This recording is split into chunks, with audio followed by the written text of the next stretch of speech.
அடுத்தது கன்னிராசி. இந்த கன்னிராசிக்கு இந்த கர்மா பலன் எப்படி இருக்குது? ஏன்னா எல்லா ராசியுமே நினைப்போம் இல்லையா, கர்மாலேருந்து வெளியில் வரணும்னு. எல்லாருக்கும் இருக்குது கர்மா, ஏதாவது ஒன்று இருக்கும். இந்த கன்னிராசி கர்மா அவங்க எப்படி வெளியில் வரணும், அதுக்கு என்ன பரிகாரம், என்ன கோவில் இருக்குது சொல்லுங்கள். பொதுவாக வந்து பார்த்தீங்கன்னா மேடம், கன்னி கால புருஷனுக்கே 6ஆம் பாவம், ருண ரோக சத்ருஸ்தானம்.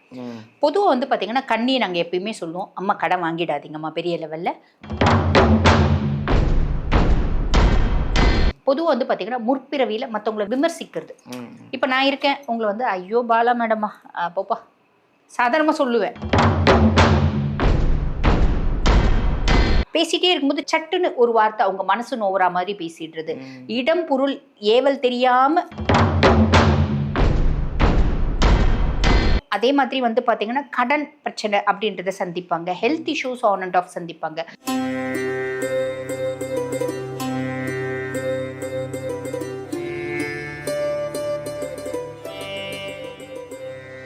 நீங்களும் ஜாதகம் கற்றுக்கணும், ஜோதிடம் கற்றுக்கணும் அப்படின்னு ஆசைப்பட்டீங்கன்னா வீடியோலேருந்து நம்பர் எடுத்து எங்கள் தீபா அருளாளன் மேடம் கிட்ட நீங்கள் காண்டாக்ட் பண்ணி நீங்களும் அஸ்ட்ராலஜர் ஆகலாம். உங்கள் ஜாதகத்தை நீங்கள் பார்த்துக்கலாம், உங்கள் ஃபேமிலி ஜாதகத்தை நீங்கள் பார்த்துக்கலாம். ஹாய், எல்லாருக்கும் வணக்கம். This is Balambika. உலகமெல்லாம் பார்த்து ரசித்து எங்கள் ஜோதிடர் யுகம் சேனலை வந்து இவ்வளோ அழகாக பிரபலமாக்கி கமெண்ட் கொடுத்து உங்களுடைய பரிகாரங்கள்லாம் என்ன வேணும், நீங்கள் வந்து என்னென்ன தேவைகள் அப்படிங்கிறத உங்கள் கமெண்ட்டில் சொல்லி நாங்கள் அதை எடுத்து ஒரு ஜோதிடர்களையும் கூப்பிட்டு உங்களுக்கான 12 ராசிக்கான பரிகாரங்கள், உங்களுக்கான எல்லா விஷயங்களையும் நாங்கள் இன்னும் கொண்டு வந்துக்கிட்டே இருக்கிறோம். இதுக்கு காரணம் உங்களுடைய அந்த சப்போர்ட்டு தான். அதனால் மிக்க நன்றி. முதல்ல எல்லாருக்குமே, ஜோதிடர் யுகம் வியூவர்ஸ்க்கு எல்லாருக்குமே முதல்ல நன்றி. அந்த வகையில் இன்றைக்கி நம்ம ஒரு அருமையான ஒரு ஜோதிடரை பார்க்க போகிறோம். யார் அப்படின்னா, நான் கொஞ்சம் ரொம்ப அழகாக இருப்பாங்க அப்படின்னு சொன்னால் நீங்களே அதை புரிஞ்சிருப்பீங்க. க்ளூ தான் கொடுக்குறேன், வேறு யாரும் இல்லைங்க, டாக்டர் தீபா அருளாளன் அவர்களை தான். இந்த கர்மா வினைகள் அப்படின்னு ஒன்று இருக்கா இல்லையா அப்படின்னு அவங்கள தான் நம்ம கேட்டு தெரிஞ்சுக்கணும். இந்த கர்மா வினைகள், கர்மா பலன் 12 ராசிக்கும் இருக்குன்னு சொல்கிறாங்க. ஸோ அந்த 12 ராசிக்கான கர்மா பலன், என்னென்ன பரிகாரங்கள், என்னென்ன கோவில்கள் இருக்குது, எல்லாருக்குமே இருக்குது கர்மா. அந்த கர்மாலேருந்து நம்ம கண்டிப்பாக வெளியில் வந்து தான் ஆகணும். அதுக்கான பரிகாரங்கள், கோவில்கள்லாம் நம்ம மேம் கிட்ட தெரிஞ்சு 12 ராசிக்கும் இந்த கர்மா பலன் எப்படி இருக்குது அப்படின்னு அலசி ஆராய போகிறோம். வாங்க அவங்கள சந்திக்கலாம். வணக்கம் மேம். வணக்கம் மேம். எப்படி இருக்கீங்க? நல்லா இருக்கேன் மேம். நீங்கள் எப்படி இருக்கீங்க? நல்லா இருக்கேன். நீங்கள் நல்லா அழகாக பிரகாசமாக செம்மையாக உட்காந்துருக்கீங்க. அழகான ஒரு பச்சை கலரில் ஒரு புடவை கட்டி ஒரு அம்மன் மாதிரி உட்காந்துருக்கீங்க. ரொம்ப சந்தோஷமாக இருக்குது. எப்படி இருக்குது மேம்? நம்ம ஜோதிடர் யுகம் சேனலோட வியூவர்ஸ் இதெல்லாம் பார்த்துட்ருப்பீங்க. கமெண்ட்ஸ் எல்லாம் எப்படி இருக்குது? அவங்க சார்பாக தான் உங்ககிட்ட நிறைய கேள்விகளை இன்றைக்கி கொண்டு வந்திருக்கிறேன் நான். கண்டிப்பாக மேம், கேளுங்க. எப்படி இருக்குது கமெண்ட் எல்லாம் பார்த்தீங்களா? கமெண்ட்ஸ் வந்து எப்பயுமே வந்து பார்த்தீங்கன்னா மேடம், 10 நல்லவங்க இருக்காங்கன்னா ஒருத்தவங்க கொஞ்சம் வந்து பார்த்தீங்கன்னா ஒரு நெகட்டிவ் கமெண்ட் போட தான் செய்வாங்க. அது எதுக்கு தெரியுமா? இன்னும் உங்ககிட்ட பாசிட்டிவாக நிறைய விஷயங்கள் எதிர்பார்க்க. கண்டிப்பாக எப்பயுமே நான் அப்படி தான் மேடம் நினைப்பேன். அதாவது ஒருத்தவங்க நம்மளை புகழும் போது நம்ம பெருசாக வளர மாட்டோம், நமக்கு எல்லாம் தெரியும்ன்ற எண்ணம் வரும். ஒருத்தவங்க நம்ம குறை சொல்லும் போது யாருமே குறை சொல்லாத மாதிரி நம்ம சொல்லணும் அப்படின்னு இன்னும் தான் வளரும். ஸோ இது பாசிட்டிவ் தான் நினைக்கிறேன் நான். அதுக்கும் மேலே மேடம், முதல்லயே வந்து நான் குறை சொல்லாத மாதிரி பர்ஃபெக்டாக இருக்கணும் அப்படின்ற ஒரே விஷயத்தினால தான் பிளானட்டரி பொசிஷன்ஸ் எல்லாம் பார்த்து சொல்லுவேன். அப்படியும் சொல்கிறவங்க சொல்கிறாங்க, பார்க்கலாம் எவ்வளோ நாள் வந்து ஒரு 10 வீடியோஸ்க்கு ஒரு கமெண்ட்டாவது வருது மேடம், இல்லைங்களா? அது ஏன் வருதுன்னா, ஒரு விஷயத்த நெகட்டிவாக பேசும்போது தான் உங்ககிட்டேருந்து இன்னும் எவ்வளோ விஷயத்த எடுத்துக்கலாம், இன்னும் உங்களுக்கு என்ன தெரியும் அப்படிங்கறத மக்கள் எதிர்பார்க்கறாங்களோன்னு எனக்கு தோணுது. கண்டிப்பா மேடம். குறை கண்டுபிடிக்கிற மனசு இல்ல மேடம், பக்குவப்பட்ட மனசு. பிரச்சனை இல்ல.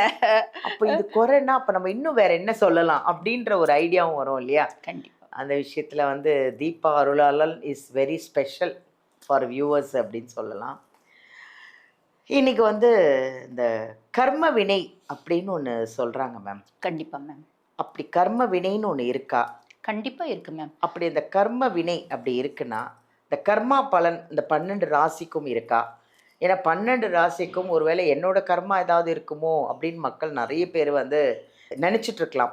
ஸோ அந்த கர்ம வினைனா என்ன, அந்த கர்மா பலன் 12 ராசிக்கும் பார்க்கலாமா? கண்டிப்பா பார்க்கலாம் மேடம். பொதுவா வந்து பாத்தீங்கன்னா இந்த கர்மிக் எஃபெக்ட்ஸ், கர்ம வினைகள் அப்படின்றது இருக்கதான் மேடம் செய்யுது. நம்ம வந்து பாத்தீங்கன்னா மனுஷங்களா பிறந்திருக்கோம் அப்படின்னாலே பூர்வ ஜென்மத்துல நல்லதும் கெட்டதும் கலந்து செஞ்சிருக்கோம். அதனாலதான் மனுஷ பிறப்பு அப்படின்றது எடுத்திருக்கோம். ஓ. பூர்வ ஜென்மத்துல நான் என்ன கெட்டது செஞ்சேன், அந்த கெட்டதுக்கான பலனை நான் இந்த ஜென்மத்துல அனுபவிச்சே ஆகணும் இல்லைங்களா? பூர்வ ஜென்மத்துல நான் என்ன நல்லது செஞ்சேன், அந்த நல்லதுக்கான பலனை இந்த காலகட்டத்துல அனுபவிச்சாகணும். உதாரணம், ஒவ்வொரு நட்சத்திரத்துக்கும் கர்மம் அப்படின்றது இருக்கு மேடம், கர்ம வினைகள் அப்படின்றதுக்கு. இன்றைய பதிவுல நம்ம ராசியை பத்தி பேசலாம்.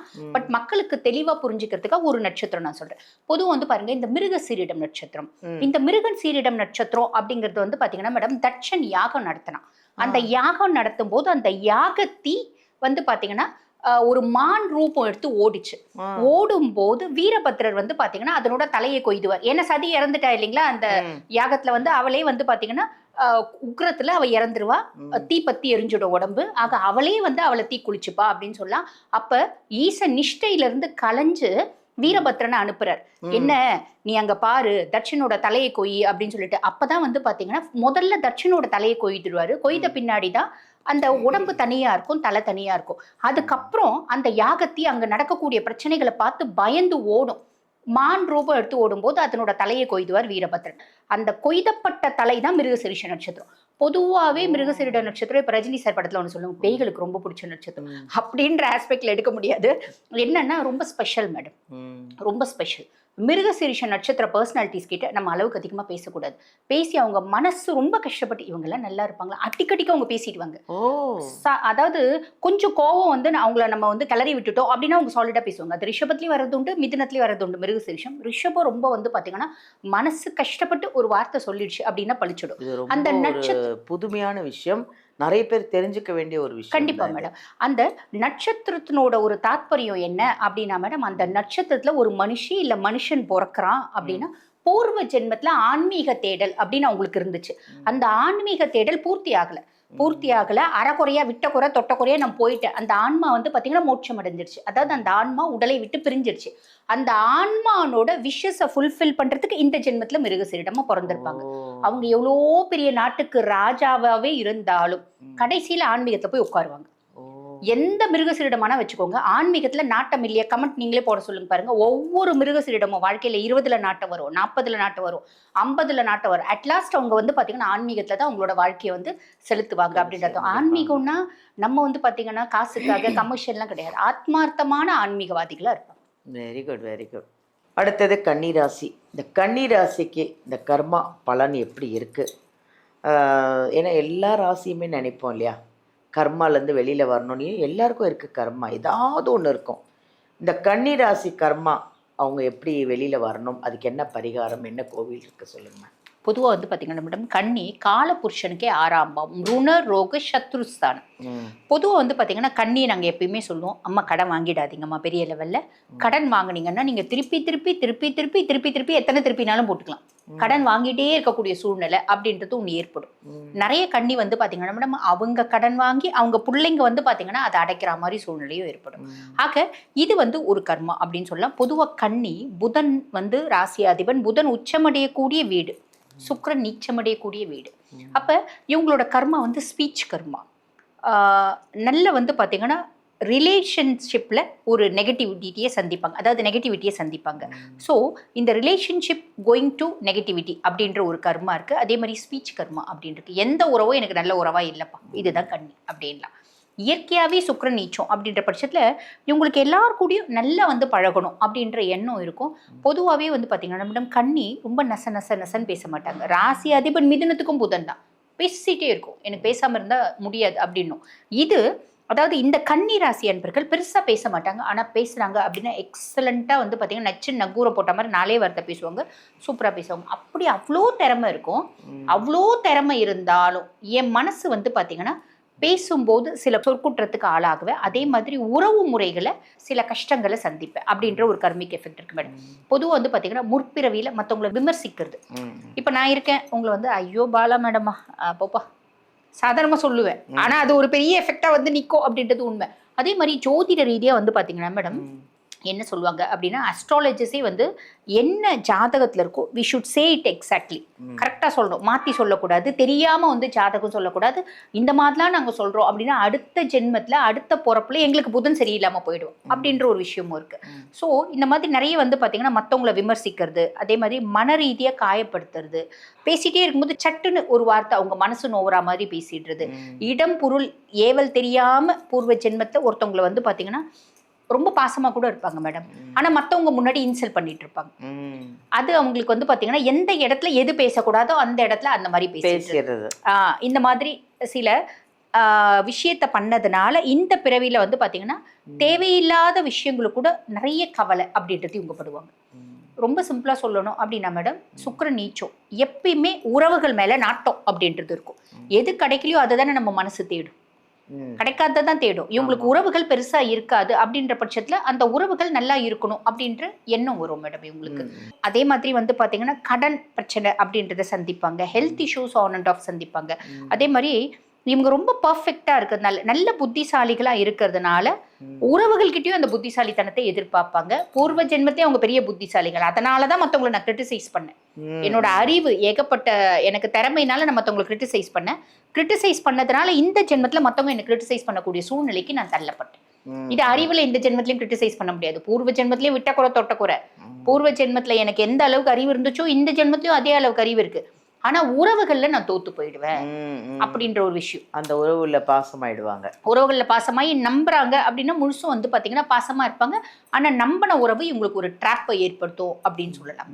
கன்னிராசியோட கர்மா வினை போகிறதுக்கான பரிகாரங்கள் கோவில்கள் பொதுவா வந்து பாத்தீங்கன்னா மேடம், கன்னி எப்பயுமே திருநங்கைகளுக்கு உதவுறது அப்படின்னு செய்யும் மேடம். ஆனா இப்ப திருநங்கைகளை பத்தி நம்ம வந்து சொல்லணும் அப்படின்னா நிறைய பேர் எக்ஸலண்டான பர்சன்ஸ் இருக்காங்க, பல துறையில சாதிக்கிறாங்க, ரொம்ப நல்ல மனுஷங்களா இருக்காங்க. ஆனா எனக்கே வந்து பாத்தீங்கன்னா ஒரு கசப்பான ஒரு அனுபவம் அப்படின்றதுக்கு, ஒரு முறை நான் பஸ்ல வர ஒரு லேடி, அது திருநங்கை, அது என்ன பண்ணுச்சு, நான் பேக்ல வந்து பாத்தீங்கன்னா காசு வச்சுட்டு இருந்தேன் மேடம்.